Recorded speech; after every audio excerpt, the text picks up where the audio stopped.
Hello à tous et bienvenue dans Silence ça souhaite, le premier podcast à écouter pendant ta séance de sport. Nous, c'est Eva et Thomas, on est frères et sœurs et les fondateurs de Bibi, ta nouvelle marque de sport préférée.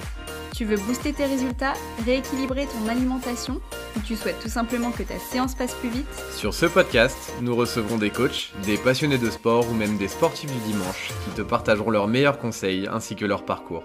Silence! Chut, ça souhaite. Dans ces deux nouveaux épisodes, Jade Maréchal, sportive de haut niveau et membre de l'équipe de France de fleuret, nous fait l'honneur de se livrer dans deux épisodes passionnants mêlant sport et développement personnel. De l'exigence du sport de haut niveau à l'acceptation de l'échec, Jade nous donne tous ses tips pour se remobiliser et ne jamais laisser l'inconnu nous saboter. Immersion dans la vie d'une future candidate à une médaille aux Jeux Olympiques 2024. Bonne écoute. Salut Jade. Salut Jade. Merci Jade d'avoir accepté notre invitation pour ce nouvel épisode de Silence ça souhaite. Eh bien, j'ai hâte, c'est avec grand plaisir.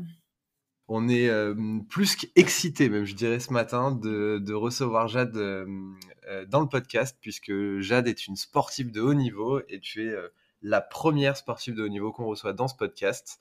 Tu vas pouvoir un petit peu nous raconter toute ton expérience autour du sport, mais également à côté, puisque au-delà de ton projet sportif, tu nous en parleras, tu as un projet également business. Déjà, est-ce que tu peux te présenter à nos auditeurs ?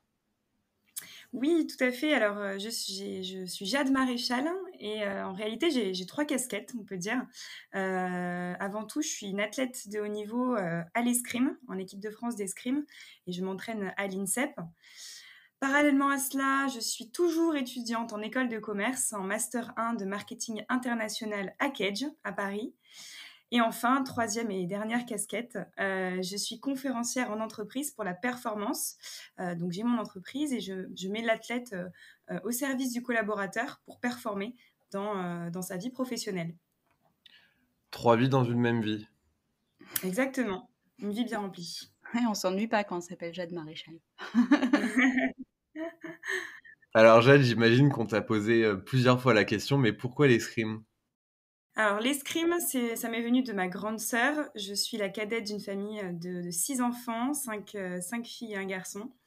Et donc, j'ai suivi les traces de ma sœur qui en faisait avant, mais j'ai dû attendre mes 10 ans puisqu'elle ne voulait pas qu'on fasse le même sport. Mais finalement, ça m'a permis de découvrir l'escrime sous un autre angle et de rattraper mon retard très, très rapidement puisque j'ai très rapidement commencé les compétitions. Et puis l'escrime, d'un autre côté aussi, c'est un sport qui est français. À l'international, on parle français, on arbitre en français. C'est un sport qui est riche, très riche en histoire et qui est très beau, je trouve, esthétiquement. C'est un sport que j'apprécie beaucoup. Alors c'est top parce que dans cet épisode, du coup, on va apprendre plein de choses. On va apprendre des choses sur l'escrime, donc il y en a que ça intéressera, d'autres un petit peu moins. Et on aura aussi, encore une fois, une deuxième casquette, enfin peut-être 2 autres casquettes d'ailleurs, qui vont nous permettre de faire des passerelles entre le sport de haut niveau, le business, le développement personnel. Bref, on va apprendre plein de choses. Mais on va commencer par l'escrime, si tu veux bien, ton sujet de prédilection. Est-ce que tu peux juste nous briefer un petit peu sur les différentes catégories ? On a entendu parler de sabre laser. Enfin bref, qu'est-ce que c'est que l'escrime ? Oui, alors l'escrime, historiquement, donc, on pratique les 3 armes, l'épée, le fleuret et le sabre, qu'on soit homme ou femme d'ailleurs, hein, c'est un sport qui est accessible à tout le monde. Et très dernièrement, l'année dernière, la saison dernière, la Fédération française d'escrime a intégré le sabre laser au sein de ses disciplines. Donc on a maintenant 4 armes à pratiquer en club. Mais alors ça c'est incroyable, donc tu peux là pratiquer du sabre laser en compétition. Complètement. Alors, pour l'instant, les règles de compétition ne sont pas complètement bien établies. Il y a les compétitions qui se passent, mais on va dire que c'est plus en interne au sein des clubs. Il n'y a pas pour l'instant d'organisation internationale qui est organisée, mais ça ne saurait tarder. Vraiment, c'est le fléau du moment avec les films Star Wars. Ça fait rêver beaucoup d'enfants. Mais voilà, entre les 3 armes, la principale différence, pour faire simple et rapide, c'est la zone de touche. Au fleuret, on va toucher la zone la plus restreinte, le buste et le dos, puisque c'est une arme de précision. On commence par le fleuret pour apprendre à être précis. Même historiquement, dans les duels, on s'entraînait au fleuret. Ensuite, l'épée, qui est l'arme de duel à proprement parler, puisqu'on touche de la tête aux pieds. Le but était donc de tuer son adversaire, donc on pouvait le tuer par n'importe quel endroit du corps. Et enfin, le sabre, qui est une arme de cavalerie, donc on l'a pratiqué à cheval. Et pour ne pas sabrer son cheval, on a décidé de toucher toutes les surfaces au-dessus des hanches, bras et tête comprises. Ok. Et comment on en vient à choisir sa catégorie du coup? Comment ça se fait que tu as choisi le fleuret? Eh bien, dans tous les clubs, généralement, on commence au fleuret. On a gardé cette tradition. Et après, c'est en fonction des maîtres d'armes qui enseignent. Certains ont des préférences. Et puis, certaines armes sont plus pratiquées en compétition dans certains clubs. Moi, j'ai commencé au club de Bordeaux, au bec escrime. Et c'est vrai que le fleuret était l'arme de prédilection en compétition. Et moi, je suis compétitive. Je voulais absolument faire du fleuret. Tu nous as dit du coup que tu avais suivi ta grande sœur. Elle en a pratiqué également à un niveau pro? Alors, elle a fait des championnats de France, tout à fait. Elle a pratiqué jusqu'au niveau international. Elle a fait peut-être 1 ou 2 compétitions. Mais voilà, j'ai repris le flambeau et c'est vrai que lorsqu'elle a arrêté, elle a arrêté assez jeune. Donc, pas d'occasion pour elle de chercher de plus grandes performances à l'international. Mais on va dire qu'elle m'a bien lancée. Voilà. Et du coup, quand tu as commencé en suivant ces traces, tu avais directement cette envie de compétition ou c'était vraiment pour le plaisir au début? Bah, je pense que quand on est la dernière d'une famille bien remplie comme ça, on a envie de rattraper ses grandes sœurs dans à peu près toutes les activités que je faisais. Donc j'ai toujours eu cet esprit de compétition, même à l'école, j'avais envie d'être première partout. Donc très vite, j'ai eu envie de m'opposer à des adversaires et à gagner, à remporter des coupes et des médailles. Donc voilà, dès ma 2e année d'escrime, j'étais en compétition. Et c'est ce qui m'anime depuis toujours et c'est ce pourquoi je fais du sport aujourd'hui. Et alors comment on fait du coup pour devenir escrimeuse professionnelle? Eh bien, pour devenir escrimeuse, déjà, on va en club et il y en a plein des clubs, vraiment. C'est un sport qui est de plus en plus développé en France. D'ailleurs, je ne sais pas si vous le savez, mais l'escrime est un sport qui rapporte à chaque Olympiade le plus de médailles à la France. Donc, c'est vraiment un sport qui est français et qui est dans l'histoire même de notre pays. Et on est vraiment fort dans cette pratique. Donc, il faut pratiquer de l'escrime. Et puis ensuite, pour passer du loisir à la compétition et la compétition de très haut niveau, eh bien, on passe des étapes. D'abord départementales, régionales. Ensuite, on peut intégrer des structures régionales qui s'appellent des CREFED, chose que j'ai faite. Je suis allée au CREFED de Bordeaux. Puis des pôles France. Il y en a un petit nombre en France. Et enfin, l'INSEP. Donc l'INSEP que j'ai intégré la saison dernière. Là, c'est voilà, l'étape importante pour accéder au très haut niveau, puisqu'on s'oppose tous les jours aux meilleurs Français et Françaises dans une enceinte absolument parfaite qui nous met à disposition des infrastructures très modernes. On est mélangé avec des tas d'athlètes qui viennent de différents sports amateurs olympiques. Donc voilà, c'est comme ça qu'on s'entraîne, en tout cas comme un athlète de haut niveau. Qu'est-ce que ça fait de pratiquer dans la même structure que tous les plus grands champions que les équipes de France olympiques ont vu passer? Ça doit faire bizarre. Oui, c'est sûr, et on se rend compte que on veut tous la même chose. Donc, mine de rien, même si ça m'est arrivé de faire un footing à côté de Teddy Riner, c'est juste impressionnant. Mais au final, on se dit, ok, bah, il est avec moi dans le couloir d'à côté sur la piste d'athlée et il veut performer en fait, comme tout le monde ici. Donc, d'un côté, ça banalise un petit peu le sport de haut niveau parce que quand on est dans son petit club, ben, on est tout seul généralement, ou on est un petit groupe, une dizaine à vouloir aller aux Jeux Olympiques. Puis quand on arrive ici, c'est le rêve de tout le monde. Donc il y a beaucoup d'échanges, on apprend beaucoup tous ensemble et ça donne des étoiles dans les yeux. Du coup, quel est ton parcours? Est-ce que tu peux nous parler un peu de ton parcours de sportif de haut niveau? Bien sûr, j'ai commencé donc le haut niveau, on va dire, en junior, il y a à peu près 5 ans, 5-6 ans. J'ai commencé à intégrer les équipes de France en junior. Ça a été là pour moi le début de mon rêve olympique. J'ai commencé à rêver grand à cet âge-là. J'ai d'abord gagné des compétitions départementales, régionales, enfin plus facilement que nos compétitions d'aujourd'hui. Et puis après, j'ai décidé de m'entourer d'un staff pour atteindre encore plus de performances, avoir plus de résultats. J'ai commencé à me rapprocher d'un préparateur mental, d'un nutritionniste, diététicien. J'ai eu tout un staff médical, un kiné, un ostéo. Tout ça pour chercher le petit détail en plus qui va faire qu'on devient de plus en plus fort. J'ai fait de la boxe, je suis allée voir une hypnotiseuse. Enfin bref, on cherche un petit peu à avoir de plus en plus de compétences pour atteindre de plus hauts sommets. Et puis après, j'ai intégré le groupe senior il y a 2 ans maintenant, c'est-à-dire que je fais des compétitions seniors à l'international. J'ai fait des championnats d'Europe et du monde également en junior. Voilà, ça fait 3 ans que je suis dans le haut niveau sur l'échelle internationale. T'as un palmarès dont tu es particulièrement fier? Là où je suis le plus fière, très souvent, c'est des compétitions par équipe. C'est une discipline, enfin en tout cas une compétition que j'adore. J'adore partager cet événement avec mes coéquipières. On est 4 dans une équipe de France d'escrime. Ça fait quand même 4 individualités, c'est pas toujours facile. Il y a, comme dans une entreprise, on doit fédérer un groupe. Évidemment, il est plus petit qu'en entreprise, donc ça reste des enjeux qui sont plus atteignables. Mais la veille, on est adversaire en compétition individuelle, puis le lendemain, on est par équipe. Donc c'est vraiment des enjeux qui sont compliqués. Mais lorsque la victoire est à la clé, on partage ça, c'est décuplé, c'est génial, on se supporte. C'est là où j'ai mes plus beaux souvenirs. On a fait 4e au championnat du monde. C'est l'un de mes plus beaux souvenirs. Par équipe en club, on a gagné les championnats de France. Ça aussi, c'était juste génial.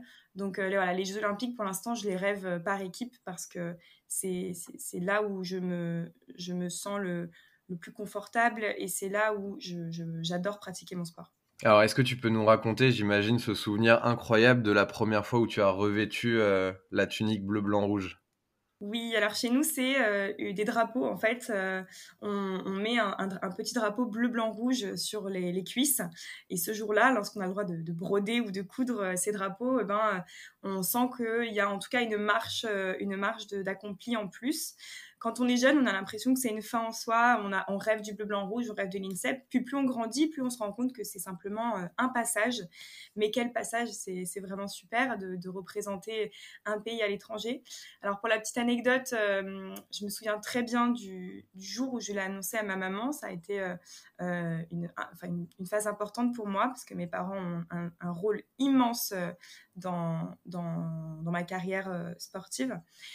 Et alors j'étais en cours et j'avais pris mon portable parce que je savais que les sélections allaient arriver. Donc oui, j'avais pris mon portable ce jour-là, si mon prof m'écoute. Et j'ai regardé, j'ai donc vu que j'étais sélectionnée. J'ai pris une feuille blanche et j'ai écrit je suis en équipe de France. Je l'ai pliée et puis à la sortie de l'école, j'ai dit à ma maman qui m'attendait comme tous les jours devant le portail, eh ben viens, on va prendre un café et j'ai quelque chose à t'annoncer. Et puis je lui ai donné le papier assis à une terrasse d'un café et je verrai toujours son sourire, sa fierté dans ses yeux et ça m'a marqué vraiment pour le restant de mes jours. Et je m'en rappelle parfois quand j'ai besoin de me rappeler les belles étapes de ma carrière d'athlète. Je pense que ton prof te pardonnera d'avoir pris ton téléphone avec toi ce jour-là. Ouais, j'espère bien. C'est trop beau. Ok, on va rester dans les meilleurs souvenirs. Est-ce que tu as un meilleur souvenir de compète qui te vient là? C'est la première fois où je monte sur une première marche chez les grands. Et en plus, ce jour-là, c'était ma première Marseillaise. Donc forcément des petits frissons parce que je suis assez patriote, j'aime bien la France, donc forcément quand j'entends son hymne et que je me dis que j'y ai contribué, j'étais très fière ce jour-là et j'ai célébré avec ma famille, mon coach et mon club, donc encore une fois ça s'est décuplé, donc voilà, meilleur souvenir en tout cas qui est assez lointain finalement. Mais magnifique. Et à l'inverse, un plus compliqué? Plus compliqué, je vais reparler de cette 4e place au championnat du monde. Ce sont mes premiers championnats du monde. Première fois où je découvre cette scène internationale splendide, c'était à Toruń. Donc ça reste une belle place, l'une des meilleures depuis pas mal d'années pour le fleuret dames. Mais c'est une médaille en chocolat. Et la déception était quand même très très grande. On avait une équipe qui pouvait aspirer à la médaille. Donc sur le coup, grosse déception. Mais ça a été pour moi la fois où je me suis rendu compte que en fait, j'ai appris énormément à cette compétition. Je me suis rendu compte des points que j'avais à travailler. Je me suis rendu compte, en fait, qu'est-ce que c'est d'avoir un énorme échec. Et j'ai beaucoup échangé avec mon préparateur mental de cette compétition-là. Et on a découvert que ça a été un point de départ dans mon évolution mentale, psychologique, qui a été un vrai tremplin vers de nouveaux résultats par la suite.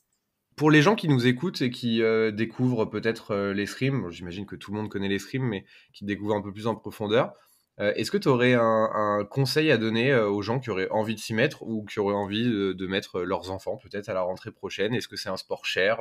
Est-ce que c'est facilement accessible? L'escrime, c'est un sport cher, oui, ça c'est sûr, parce que on a une tenue déjà qui est super lourde, donc on a plein de couches de vêtements. Le fleuret, c'est une arme qui est lourde, c'est en métal. Bref, ça coûte cher, c'est vrai, c'est un investissement. Mais en club, on met plein de choses en place pour que voilà, il y ait de la location. Donc c'est vraiment très accessible pour tout le monde. Mais moi, je dirais surtout que l'escrime, c'est un sport complet. Tant sur le plan physique, on travaille toutes les parties du corps, que sur le plan mental, parce que on ne se bat pas que contre un chrono, on se bat contre soi-même, contre l'adversaire, contre l'arbitre. Ça fait beaucoup de paramètres. Et puis, c'est un sport qui apporte énormément de valeur. Ça reste un sport de combat. Donc, tout comme le judo, il y a des valeurs de respect, beaucoup de règles de respect par rapport à l'adversaire et à l'arbitre. Et on va apprendre beaucoup de valeurs qui sont en lien avec le sport de combat, la résilience, la prise de risque, tant de belles compétences qui sont mises à épreuve à l'escrime. Est-ce qu'on peut en vivre de l'escrime? On peut en vivre complètement, beaucoup des retombées, en fait, des retombées médiatiques en post-carrière. Ça reste un sport amateur, donc pendant la carrière, non, moi je gagne, j'ai de la chance de pouvoir retirer un bénéfice financier de la part de mon club parce que j'ai un club parisien qui se donne les moyens d'aider ses athlètes, mais c'est pas toujours le cas et pour cela il faut avoir un double projet. C'est pourquoi j'ai ces fameuses double et triple casquettes.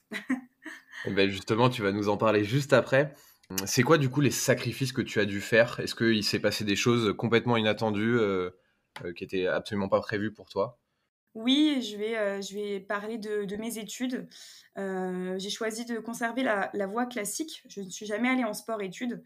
Ça, c'est beaucoup grâce à mes parents qui m'ont beaucoup aidée dans mes années scolaires. Mais quand j'ai intégré l'INSEP, j'étais donc à Bordeaux les 3 premières années de mes études à Ketch Bordeaux. Et quand j'ai dû intégrer l'INSEP et monter sur Paris, j'ai dû faire une année transitoire dans une autre école parisienne parce que j'avais pas pu finir mon cursus à Bordeaux, donc je suis passée à l'ESG, une autre école de commerce. Donc ça m'a fait faire beaucoup de sacrifices dans mon cursus scolaire.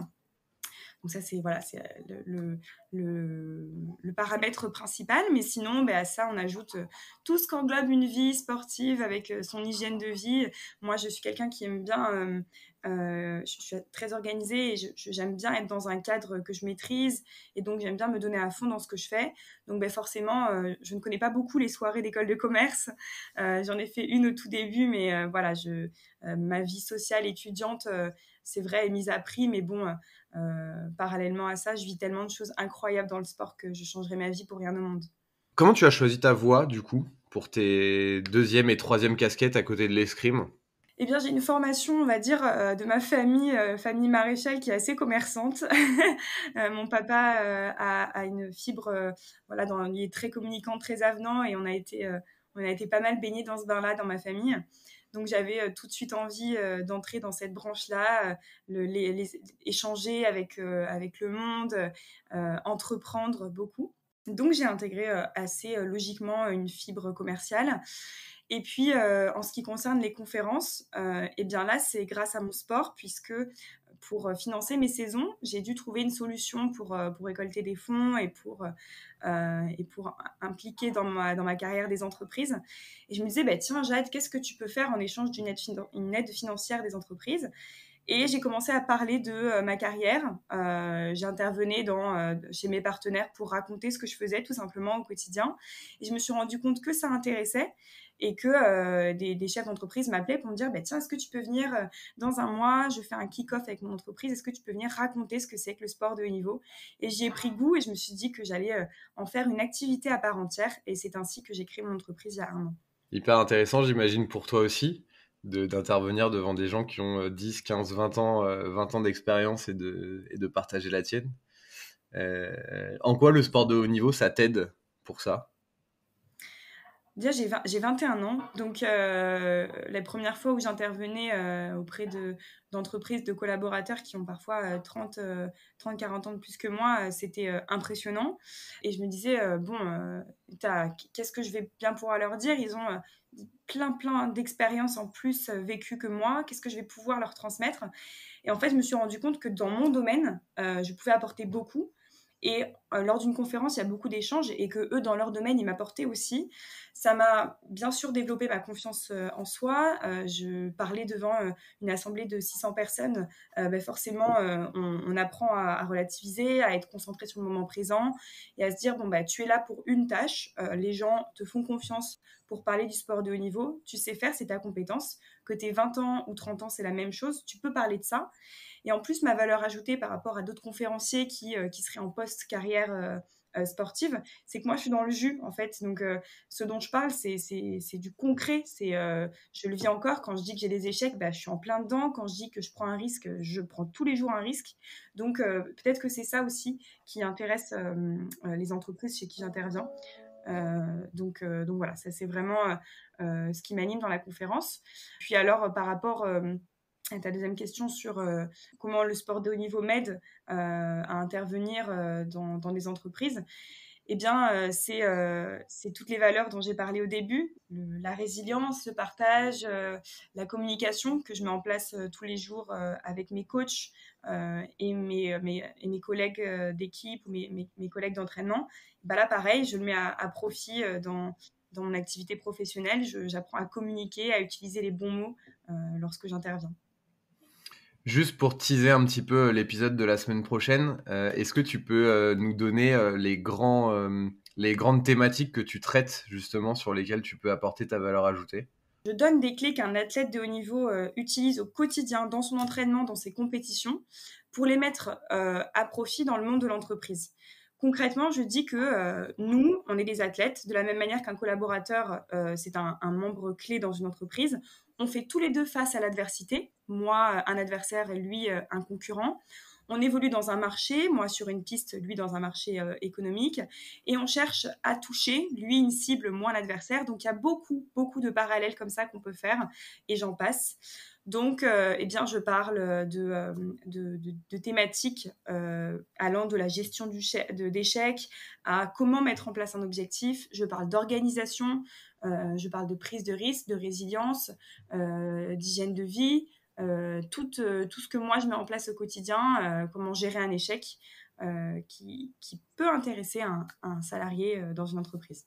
Une vraie mine d'or. En tout cas, j'espère que ça vous aura donné envie d'écouter l'épisode 2 qui arrivera la semaine prochaine, puisque Jade reste avec nous pour nous partager tous ces tips, tous les parallèles qu'il va y avoir entre le haut niveau et le monde de l'entreprise. On va terminer ce premier épisode avec le traditionnel jeu du tu préfères.